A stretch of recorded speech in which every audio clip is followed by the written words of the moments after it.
Well, thank you, Mr. Chairman. Mr. Chairman, I served as the ranking Republican on the Judiciary Committee's Constitution Committee last year, and we held many hearings on this topic.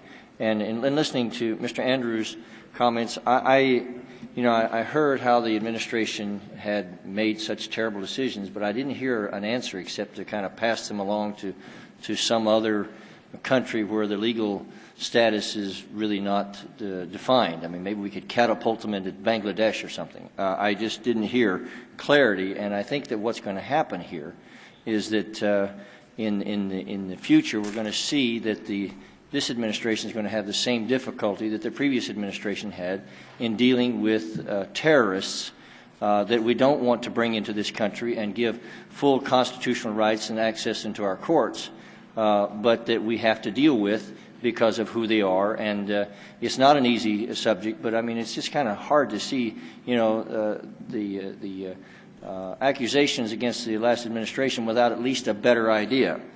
Mr. Forbes is right, and if Mr. Obama has his way, unlawful enemy combatants would be housed within the United States, where they will receive the full gambit of legal protections and rights granted in regular criminal courts. Surrounded by American society, whether in our prisons or military installations, they will be next door to our patriotic servicemen, next door to our hospitals, houses of worship, and schools. As Mr. Forbes said, Attorney General Eric Holder has stated that Gitmo is, quote, being well run now. In fact, Mr. Chairman, several detainees came from the battlefield with missing or injured limbs. In Guantanamo, they received the best, most modern prosthetics, as good as our wounded soldiers get returning from combat in Afghanistan and Iraq. There is documented evidence and instances of one released detainee who was once judged by the annual review board process to, quote, be no longer a danger to the U.S., who had then been fitted with a prosthetic leg during his Gitmo stay and was later found back on the battlefield fighting against American and coalition forces. As a matter of routine, detainees are provided a range of items when they arrive at Gitmo, including prayer mats, prayer beads, skull caps, and a Quran. Arrows pointing to the direction of Mecca are on the floors at the facility. The detainees are allowed uninterrupted time for prayer 5 times a day. More compliant detainees are given even more freedom to take art classes and watch TV and cartoons and game shows.